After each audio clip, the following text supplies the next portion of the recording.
Acharam? Gênesis 39, eu leio, irmãos, capítulo 39, na versão século 21. Os irmãos, por favor, me acompanhem na sua.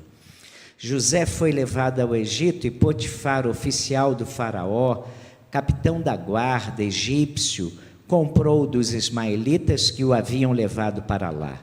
Mas o Senhor estava com José, e ele tornou-se próspero, e passou a morar na casa do seu senhor, o egípcio. E o seu senhor viu que Deus estava com ele, e fazia prosperar em sua mão tudo quanto ele empreendia. Por isso José achou favor aos olhos dele, e tornou-se seu assessor, de modo que ele o fez mordomo da sua casa, e entregou em suas mãos tudo o que possuía. Desde que o colocou como mordomo de sua casa e de todos os seus bens, o Senhor abençoou a casa do egípcio por amor de José, e a bênção do Senhor estava sobre todos os seus bens, tanto na casa como no campo. Potifar deixou tudo nas mãos de José, de tal modo que não se preocupava com o que estava sob os cuidados dele, mas somente com a sua comida. José era belo de porte e de rosto. E aconteceu depois dessas coisas que a mulher do seu senhor pôs os olhos em José e lhe disse: deita-te comigo. Mas ele se recusou e disse à mulher do seu senhor: o meu senhor não se preocupa com o que está sob os meus cuidados na sua casa. Entregou em minhas mãos tudo o que tem. Ninguém é superior a mim nesta casa. Ele não me negou nada, a não ser a ti, porque és a mulher dele. Como poderia eu cometer este grande mal e pecar contra Deus? Entretanto, ela insistia com José dia após dia. Ele, porém, não lhe dava ouvidos para se deitar com ela, nem para estar com ela. Mas certo dia sucedeu, ele entrou na casa para fazer o seu serviço, e nenhum dos homens da casa estava lá dentro. Então ela, pegando pela capa, lhe disse: deita-te comigo. Mas ele, deixando a capa na mão dela, saiu e correu para fora. Quando ela viu que ele havia deixado a capa na sua mão, fugindo, chamou os homens de sua casa e disse-lhes: vede, meu marido trouxe-nos um hebreu para nos insultar. Ele tentou deitar-se comigo, mas eu gritei. Quando ele ouviu que eu havia levantado a voz e começado a gritar, deixou aqui a sua capa e saiu, fugindo para fora. Ela guardou a capa consigo até que o senhor dele voltasse para casa. Então lhe repetiu as mesmas palavras: o servo hebreu que nos trouxeste aproximou-se de mim para insultar-me, mas quando levantei a voz e gritei, ele deixou comigo a capa e fugiu. Ouvindo o seu senhor as palavras que sua mulher lhe havia contado, teu servo me fez assim, a sua ira se acendeu. Então o senhor de José o tomou e o lançou no cárcere, no lugar em que os presos do rei estavam encarcerados, e ali ele ficou. O Senhor, porém, estava com José, estendendo sobre ele a sua bondade e dando-lhe favor aos olhos do carcereiro. Vou parar por aqui, deixe sua Bíblia aberta. José nos ensina como lidar com a tentação, é o tema de hoje. E José teve que lidar com tentação sexual. Ele estava numa época particularmente vulnerável, uma época frágil da sua vida. Ele estava sob grande impacto dos desejos sensuais, e pela graça de Deus ele não cedeu a eles, mas foi capaz de sair-se vitorioso.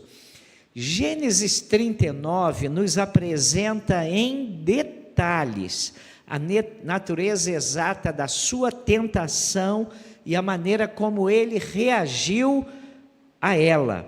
E esse texto bíblico clássico, irmãos, nós devíamos ter um momento de gratidão a Deus, louvando a Deus pelo Espírito Santo, por Ele ter inspirado o registro desse evento específico, porque nele nós encontramos instrução, caso enfrentemos situações similares, semelhantes, parecidas. O cenário pode ser até diferente, mas será a mesma e antiga tentação que abate há séculos a raça humana, o comprometimento da nossa integridade moral. E aí, irmãos, algumas coisas nós podemos ver narradas aqui. Em primeiro lugar, José se tornou um homem de sucesso. Olha o que está no versículo 2. Mas o Senhor estava com José, e ele tornou-se próspero e passou a morar na casa do seu senhor, o egípcio. Curiosidade, irmãos. Ele foi vendido pelos seus irmãos para um grupo de comerciantes ismaelitas que lhe pagaram 20 peças, que pagaram aos seus irmãos 20 peças de prata. Isso está registrado no capítulo 37, versículos 25 a 28. Mas esse não era o preço de um escravo adulto. Um escravo adulto naqueles dias valia 30 peças de prata, e ele foi vendido por 20.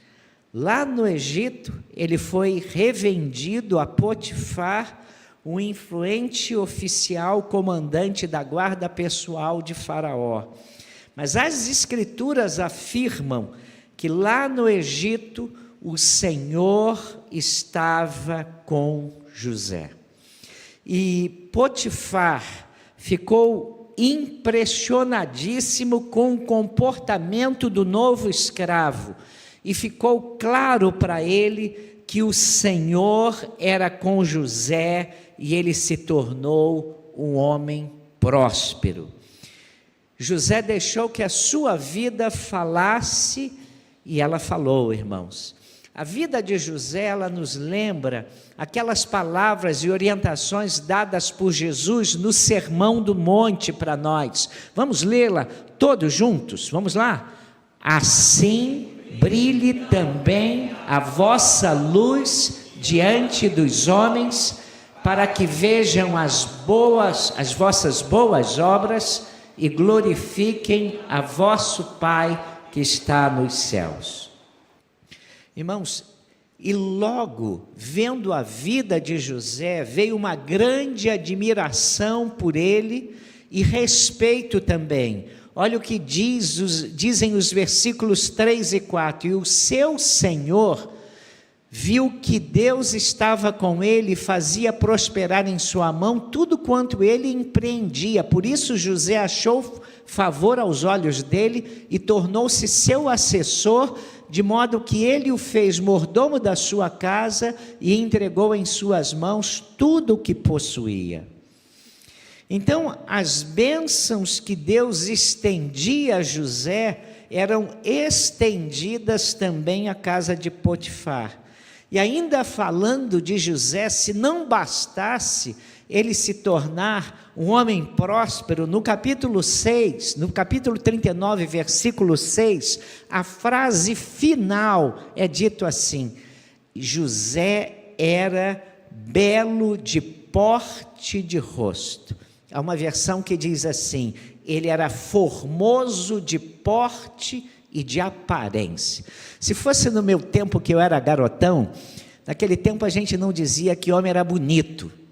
Quando você ia dizer que um homem era bonito, você fazia primeiro uma careta. Esse cara é meio pintoso.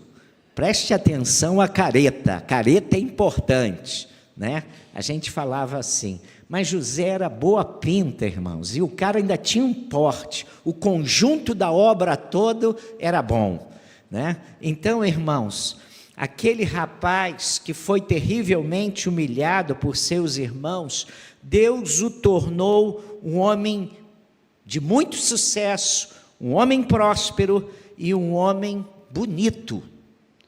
Às vezes eu vejo crentes fiéis ao Senhor, que são fiéis ao Senhor enquanto lutam pela vida, estabelecem uma meta e lutam para alcançar aquele objetivo, até que conseguem a prosperidade. E aí conseguem solidez, sucesso e vão paulatinamente se esquecendo de Deus. E paulatinamente o sucesso chega e eles já não se dedicam tanto a Deus quanto se dedicavam no passado. E vão se esquecendo de Deus. E isso poderia ter acontecido com o próprio José. Isso poderia ter enfraquecido a sua fé. E frequentemente os tempos de prosperidade, não poucas vezes, trazem orgulho e uma tendência natural da gente baixar a guarda. E a pessoa começa, de repente, a confiar mais no seu taco do que a confiar em Deus. Começa a crer mais no seu tino, na sua inteligência, na sua experiência, e aos poucos deixa de depender do Senhor. Mas graças a Deus, isso não é registrado aqui. José se tornou próspero e continuou fiel ao Senhor. Sucesso muitas vezes leva o crente a relaxar. Eu queria muito, irmãos, estar só teorizando, queria muito, mas ao longo da minha vida cristã, como pastor, eu já vi isso inúmeras vezes na vida de crentes que quando chegaram ao ápice, ali espiritualmente começou a sua queda. E agora a gente vai ver que uma das experiências mais dolorosas na vida de José estava para acontecer. O pecado e Satanás estavam rondando a sua porta, prontos para pular sobre ele se ele não vigiasse. Porque a segunda coisa que é destacada nesse capítulo é a mulher tentadora. Capítulo 39, versículos 7 a 12, eu resumi esses versículos com um conteúdo que me interessava aqui, assim. E aconteceu, depois dessas coisas, que a mulher do seu senhor pôs os olhos em José e lhe disse: deita-te comigo. Mas ele se recusou. Entretanto, ela insistia com José dia após dia. Ele, porém, não lhe dava ouvidos para se deitar com ela, nem para estar com ela. Então ela, pegando-o pela capa, lhe disse: deita-te comigo. Mas ele, deixando a capa na mão dela, saiu e correu para fora. Como lemos, irmãos, Potifar confiou tudo o que possuía aos cuidados de José e saiu. Nós não temos aqui registro da presença de Potifar, talvez para alguma missão militar, não sabemos. E a esposa de Potifar já devia observar José há algum tempo e agora o tenta. Talvez pensasse ser muito fácil seduzi-lo, afinal de contas, ele era um escravo, irmãos. E conquanto fosse o maioral entre os escravos da sua casa, o escravo era tido como uma coisa, era como um objeto. Então ela podia usá-lo, podia tomá-lo. E então eu creio que ela achou que seria fácil. E ela tenta-o com 3 palavras: deita-te comigo. O dicionário diz que tentação é uma disposição de ânimo para a prática de coisas censuráveis. Aurélio, olha que interessante. Disposição de ânimo para a prática de coisas censuráveis. Mas a Bíblia nos diz e nos garante que Deus não tenta ninguém. Se ela é tentação, ela vem do maligno. Isso é uma coisa importante a gente observar. E Tiago, ele nos explica como é que se dá a tentação. Ele diz assim em Tiago 1, 14 e 15, pelo contrário, cada um é tentado pela sua própria cobiça, quando esta o atrai e seduz, esta cobiça, depois de haver concebido, dá a luz ao pecado e, uma vez consumado, gera morte. Na linguagem de hoje, mas as pessoas são tentadas quando são atraídas e enganadas pelos seus próprios maus desejos. Então, esses desejos fazem com que o pecado nasça, e o pecado, quando já está maduro, produz a morte. Os desejos vão insistindo no nosso coração, vão tentando amadurecer no nosso coração, maus desejos. Aí um dia eles amadurecem e eles então nascem no nosso coração, e aí nós começamos a ceder. Tiago diz que a pessoa é atraída e seduzida pelos seus desejos. E a ideia do texto bíblico aqui é colocar uma isca, uma espécie de armadilha, assim como a gente faz quando quer pegar o peixe. A gente põe a minhoca, é minhoca? Às vezes é minhoca, não é isso, Roberto? Põe a minhoca e está lá, está bem disfarçada, e o peixe só vê a minhoca, mas ele não está vendo o que está por detrás daquela minhoca. O que está por detrás? O anzol, não é? E então a ideia é colocar essa armadilha no anzol.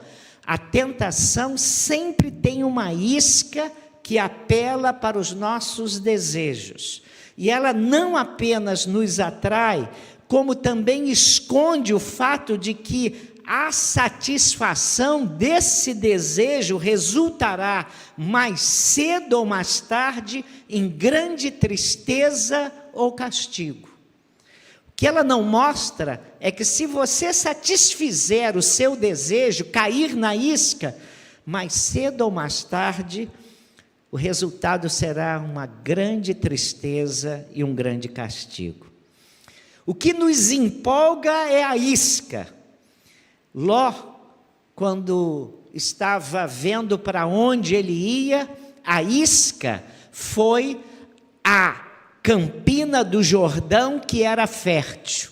Aí ele olhou para aquela isca e não olhou que havia homens muito maus lá naquele lugar. Gênesis 13, versículo 10. A isca da tentação nos impede de ver as consequências do pecado. E, lamentavelmente, muitas vezes nós só percebemos as consequências do pecado depois que nós caímos e cedemos. Terceira coisa desse capítulo: a poderosa tentação. Versículo 7. Olha o que diz, versículo 7. Está aí? Estou tentando lembrar o que eu botei, que eu não botei, né? Vamos lá. E aconteceu, olhe para a sua Bíblia, e aconteceu depois dessas coisas, que a mulher do seu senhor pôs os olhos em José e lhe disse: deita-te comigo. E aí eu queria que você percebesse a coisa. José era jovem, atravessava a época em que os seus impulsos sexuais estavam no apogeu. Ele não era uma estátua de mármore, nem uma múmia egípcia, irmãos. José era um homem, um jovem saudável, viril, muito ativo, estava longe de casa e carente. Além disso, estava sozinho num país estranho, adaptando-se a uma nova cultura, adaptando-se a uma nova língua e a diferentes costumes. Além disso, havia uma segunda coisa. Versículo 10, olhe para a sua Bíblia. A insistência e persistência daquela mulher. Olha o que diz o versículo 10. Entretanto, ela insistia com José dia após dia. Irmãos, aí, essa insistência acrescenta uma dinâmica muito mais poderosa àquela tentação. Uma coisa é você ser tentado um dia, uma hora. Outra coisa é você diariamente ser tentado. Diariamente, com persistência, você ser tentado. Você tem que ter uma capacidade de resistência muito grande. Gordon MacDonald, ele diz o seguinte: uma tentação frequente, quase ritma, deve ter começado a escavar caminhos até as profundezas da mente de José e encontrado suas emoções e instintos naturais. Olha só, deixa a frase aí para todo mundo ler, irmãos. Que a gente tem que pensar no que o cara disse, né? Uma tentação frequente, quase rítmica, deve ter começado a escavar caminho até as profundezas da mente e encontrado suas emoções e instintos naturais. José poderia ter racionalizado, se justificado, ter dito assim: olha só, eu estou carente, eu estou sozinho aqui, essa mulher é bonita, essa mulher é atraente, se não for isso, pelo menos é poderosa. E, irmãos, nós temos que levar em conta o seguinte: Satanás, ele é um especialista em achar uma racionalização, uma justificativa, uma desculpa, uma defesa rápida e aparentemente convincente que nós precisamos naquela hora para cedermos à tentação. Satanás é capaz de fazer isso, irmãos. Ele é um especialista, um expert, irmãos. Ele é especialista nisso. E ele vai tentar justificar, colocar no seu coração uma justificação para você ceder. Na verdade, esse foi um momento crucial na vida de José. Foi um momento decisivo. Se ele não tivesse reagido rápido e não tivesse reagido corretamente, provavelmente não chegaria aonde ele chegou, não teria sido elevado aonde ele chegou. Clarence McCartney, ele diz o seguinte: a tentação, especialmente na época da vida de José, tem uma influência determinante. O que um homem faz então, o que aceita ou rejeita, o que escolhe ou descarta, influenciará para sempre a sua vida. Está dizendo que o fato dele ser jovem e ter resistido, aquilo foi muito importante para o restante da sua vida. Porque se ele cede, a sua vida ia ficar ruim. Irmãos, quarta coisa, a maravilhosa reação. Olha o que diz o versículo 12. Mas ele, deixando a capa na mão dela, saiu e correu para fora. A resposta de José a esta poderosa tentação sexual permanece como modelo magnífico para todos nós que desejamos controlar os nossos impulsos, irmãos. Quais foram os principais fatores que permitiram José não cair, não ceder e não passar dos seus limites? Agora é que vem as lições importantes para nós. Em primeiro lugar, José cultivava profunda atenção à presença de Deus. Vou repetir isso. José cultivava profunda atenção à presença de Deus. Quando a gente lê o capítulo 39 todo, a gente repara que por 4 vezes nesse capítulo, 4 vezes, há a expressão assim: o Senhor era com José. No versículo 2, no versículo 3, no versículo 21 e no versículo 23.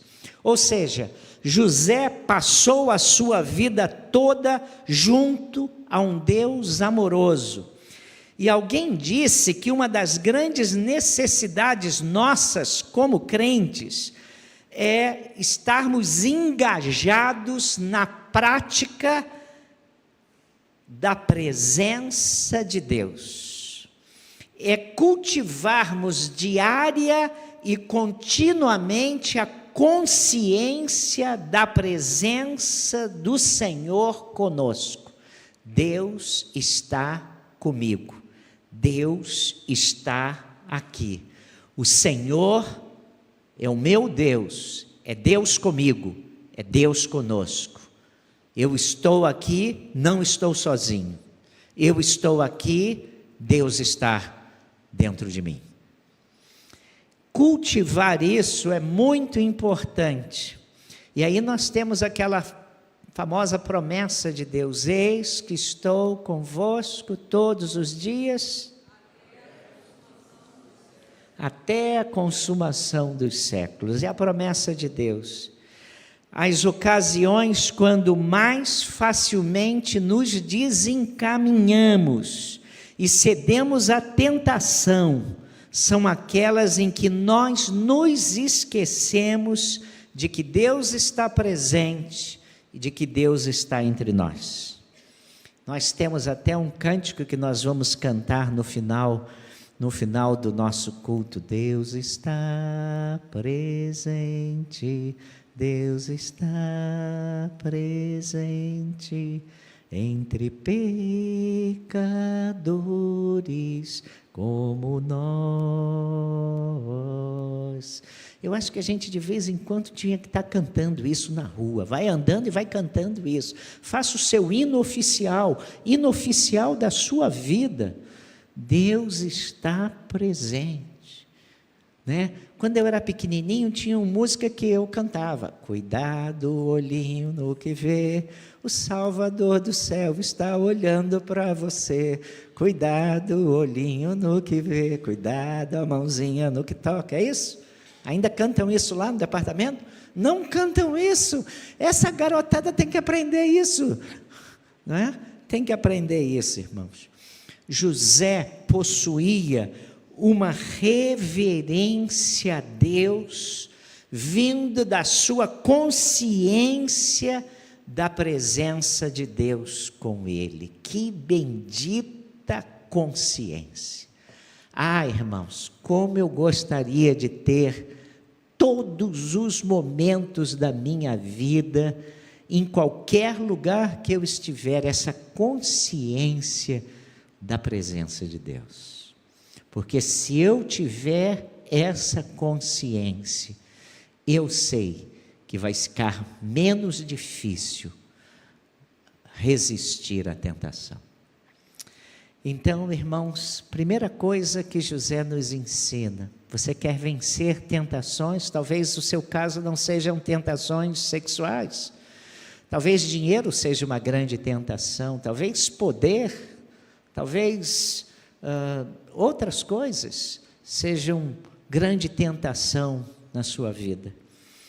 Segunda coisa, ele era diligente no trabalho. O versículo 2 diz assim: e o Senhor o tornou próspero. José servia ao seu Senhor como se fosse a Deus. Aliás, é o que nos ensina Colossenses 1:27. Vamos dizer todos juntos: e tudo o que fizerdes, seja em palavra, seja em ação, fazei-o em nome do Senhor Jesus, dando por ele graças a Deus Pai. Colossenses 1:27. Roder Hendricks disse que numa viagem de avião, uma aeromoça teve que lidar com um passageiro muito inconveniente. E aquele homem estava perturbando a viagem, e ela se saiu admiravelmente bem numa série de desgastantes diálogos que teve que travar com aquele homem. E ao terminar aquele voo, ele saiu por último e falou para aquela jovem senhora: olha, eu quero lhe dar os parabéns pelo seu espírito afável. E eu queria anotar os seus dados, que eu quero escrever para a sua empresa, e eu quero dizer de você, da sua postura nesse voo. E ela disse o seguinte: muito obrigado, senhor, mas eu não trabalho para a empresa, eu trabalho para Jesus Cristo. Há ainda um ditado que diz: mente vazia. Vocês não ouviram, mas vocês sabem também. Mente vazia, oficina de Satanás. José tinha um propósito. José tinha direção, tinha objetivo, tinha trabalho. Estava ocupado nisso. Terceiro, o que somou para que José resistisse à tentação? Ele recusou nutrir maus pensamentos. O versículo 8 diz assim: ele, porém, recusou. Deita-te comigo. E o texto diz: ele, porém, recusou. E José só conseguiu recusar esta sedutora e persuasiva proposta porque de antemão já havia estabelecido no seu coração, previamente já tinha colocado dentro do seu coração os padrões para a sua vida. Vou repetir isso. Ele colocou no seu coração, antes da tentação, os padrões para a sua vida. Ele utilizou a palavra mais difícil de ser falada em qualquer língua. Qual é? Não. Ele usou o poder do pensamento negativo. Eu gosto disso porque tem gente ganhando muito livro até hoje com o poder do pensamento positivo, né? Ele usou o poder do pensamento negativo. Não, não, não. Mas uma coisa que José fez, ele avaliou as consequências. Versículo 9, olha o que José diz para essa mulher: ele não me negou nada, a não ser a ti, porque é mulher dele. Como poderia eu cometer este grande mal e pecar contra Deus? Irmãos, nenhuma pessoa é uma ilha. Nossos pecados afetam os outros, e afetam especialmente aqueles que depositam fé e confiança em nós. José estava atento a essa verdade. Quando você peca, você não só prejudica você prejudica uma série de outras pessoas que na hora você nem pensou nelas. Mas José conhecia os seus limites. Mas uma outra coisa que me chama a atenção: José tinha gratidão no seu coração pelo seu patrão. Está ficando muito difícil isso hoje. O sujeito que pede emprego, se ajoelha diante do patrão, pede, aí o patrão abre a porta, é generoso, e ele trabalha 3 meses. Bem, aí tem a carteira assinada. Depois que a carteira está assinada, o sujeito era um anjo, vira um diabo. E essa tem sido a experiência de muitos patrões. Tenho conversado com vários deles. Mas esse homem aqui, ele tinha gratidão no coração pelo seu patrão. Ele reconhecia o quanto devia ao patrão.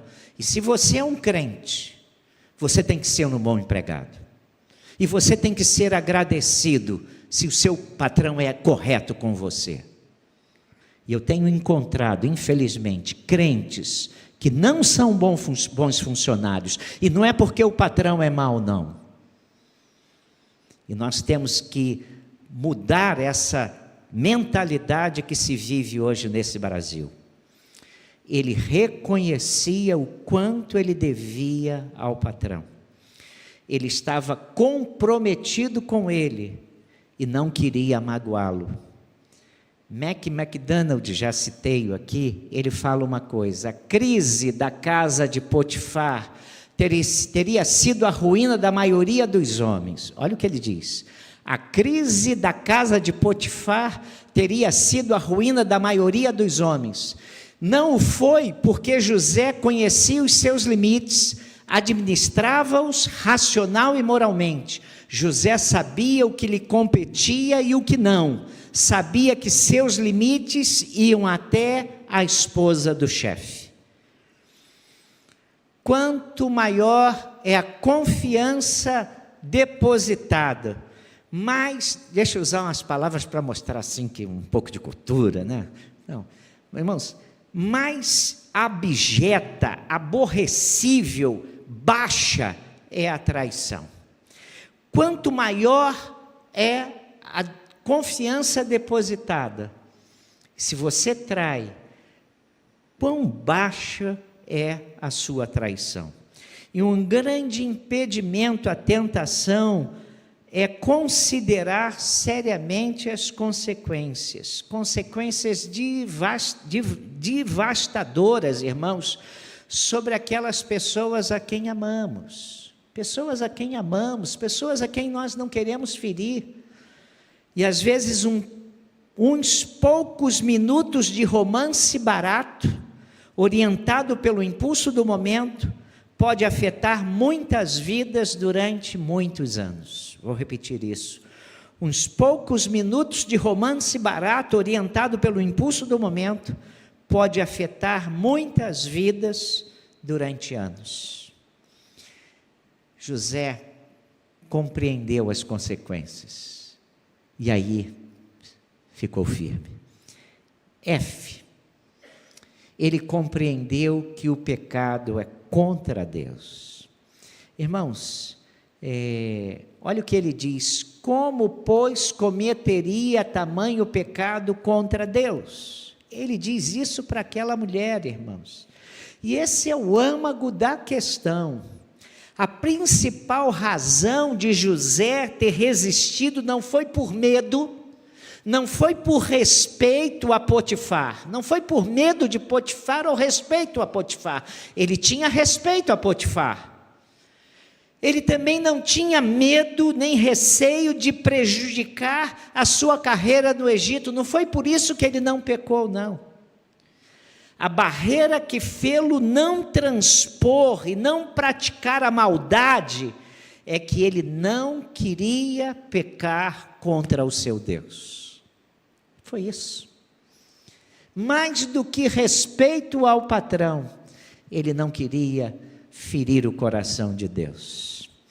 A quebra daquelas leis seria rebelião contra Deus, e Deus tão generoso na sua vida, irmãos. E aí vem Davi adultera contra Batseba, mata Urias, e a conta da morte de Urias ficou na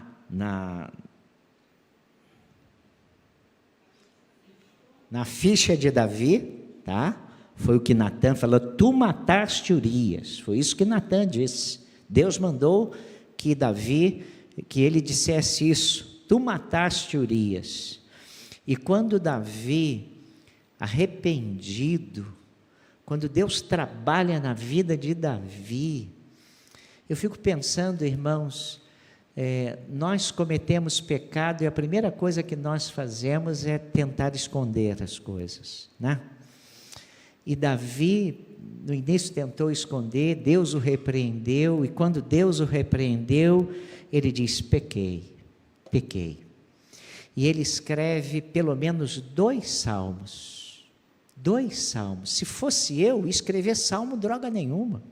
Eu não ia querer que ninguém soubesse, que no século 21, uma igreja em Teresópolis falasse do meu pecado. Eu não, estou doido. Mas Davi, inspirado por Deus, escreve o Salmo 32, que fala da alegria do perdão. E aí ele escreve o Salmo 51, E ele sabia que ele feriu o coração de Batseba, ele sabia que ele pecou contra Urias, ele pecou contra a sociedade, ele pecou contra o governo dele, as pessoas de confiança dele. Mas ele no Salmo 51, ele diz assim para Deus: pequei contra ti somente, fiz o que é mal perante os teus olhos. Mais do que tudo, o que feria o coração de Davi, é que ele sabia que o pecado dele era, antes de tudo, pecado contra Deus. Está entendendo? Quando a gente tem essa consciência de que o pecado que bate à minha porta, se eu ceder, não vou prejudicar só minha família, minha reputação, eu vou ferir o coração de Deus. Mais uma coisa, ele utilizou o meio primário da fuga. Olha o que ele diz. Olha o que diz a Bíblia, versículo 12b. Mas ele, deixando a capa na mão dela, saiu e correu para fora. Verso 12b. Charles Swindoll, que é um pastor muito conhecido no meio evangélico, pastor também norte-americano, ele diz uma frase interessante: temos tornado a resistência à tentação algo místico, inacessível, inalcançável, um dom reservado aos muito velhos ou muito religiosos, é o que ele diz. E aí ele nos lembra que em 1 Coríntios 10, 13, a palavra ali pode ser traduzido tanto por tentação ou provação. E olha o que Deus diz. Lemos isso no contexto do culto. Não vos sobreveio tentação que não fosse humana, mas Deus é fiel e não permitirá que sejais tentados além das vossas forças. Pelo contrário, juntamente com a tentação, vos proverá livramento, de sorte que a possais suportar. Todo crente, se Deus permite provação na sua vida, é que Ele sabe que você tem estrutura para suportar, porque quando Ele percebe que você não tem estrutura, Ele lhe dá uma saída. É essa promessa bíblica, irmãos, que está aí. E qual é a maneira de Deus para escaparmos de tentação sexual? Vou dar a resposta: fugir. Correr. Quem é forte nessa hora, corre. Tá? Quem é forte nessa hora, dá no pé, foge. José não orou. José não discutiu com a mulher. José não fez uma oração com a mulher. José não tentou converter a esposa de Potifar. Aliás, olha o que diz as Escrituras: foge, outro sim, das paixões da mocidade. Paulo escrevendo a Timóteo, um jovem pastor: foge das paixões da mocidade. E olha o que diz o escritor de Provérbios: sobretudo o que se deve guardar, guarda o teu coração, porque dele procedem as fontes da vida. Desvia de ti a falsidade da boca e afasta de ti a perversidade dos lábios. Os teus olhos olhem para frente, as tuas pálpebras olhem direto diante de ti. Pondera a vereda de teus pés, e todos os teus caminhos sejam bem ordenados. Não declines nem para a direita, nem para a esquerda. Retira o teu pé do mal. Retira o teu pé do mal. Como é que a gente foge hoje? Isso é o importante agora, né? Como é que a gente foge hoje? Tentação sexual, tentação moral. Como é que você foge? Bloqueando alguns sites da sua internet. Isso aí mesmo, estou falando para você. Bloqueie alguns sites da tua internet. Faz isso para os seus filhos, mas para você também. Alguns programas de TV deveriam ser deveriam não ter quórum nem ibope na sua casa. Tá? Alguns programinhas de TV que eu vou dizer para os irmãos. Tá? Algumas revistas ainda existem, sabe? Tem revista online, tá? Mas algumas revistas devem ser queimadas, tá? E sabe de uma coisa, eu estou falando para você de internet, do seu computador, estou falando de TV, estou falando de meios de comunicação, mas você que deve se mexer. Se você ficar esperando que Deus vai fazer isso, Deus vai bloquear o site que você é tentado a abrir lá no seu computador, Deus não vai fazer isso não, tá? Ele não vai fazer isso no seu lugar. É você que tem que fazer isso e fazer isso agora. E não deixar para amanhã, tá? Porque deixar para amanhã pode ser uma derrota. Vai ver BBB? Eu só vi BBB uma vez, o primeiro, irmãos. Depois falei, chega. É gente ociosa que não tem nada para me ensinar, é tempo desperdiçado. Agora eu fico bobo, com um monte de crentes indo para casa para ver BBB. Para com isso, meu irmão. Você quer ser crente firme na fé? Vai ver a sua Bíblia, vai ver outra coisa. Se você sabe que aquilo que lhe derrota, aquilo que está ali lhe derrota, e mesmo assim se alimenta daquilo, você é um tolo. Você é um simplório, desculpa dizer isso.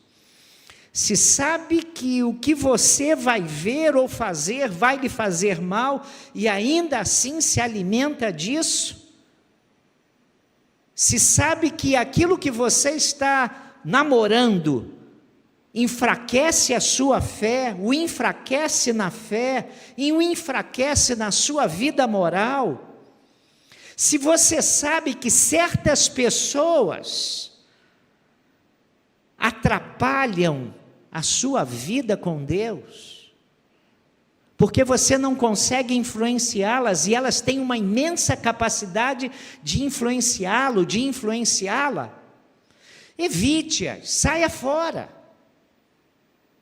É assim, irmãos, é fuga, correr, dar no pé, saia fora, porque há uma última coisa que eu não coloquei aqui, mas os irmãos conhecem. O apóstolo Pedro, escrevendo em 1 Pedro 5, ele diz assim: tende bom senso e estai atentos. Há uma versão que diz assim: vigiai. O diabo, vosso adversário, anda em derredor, rugindo como leão, que procura quem possa devorar. Resisti-lhe firmes na fé, sabendo que os mesmos sofrimentos estão acontecendo entre vossos irmãos no mundo. 1 Pedro 5, 8 e 9.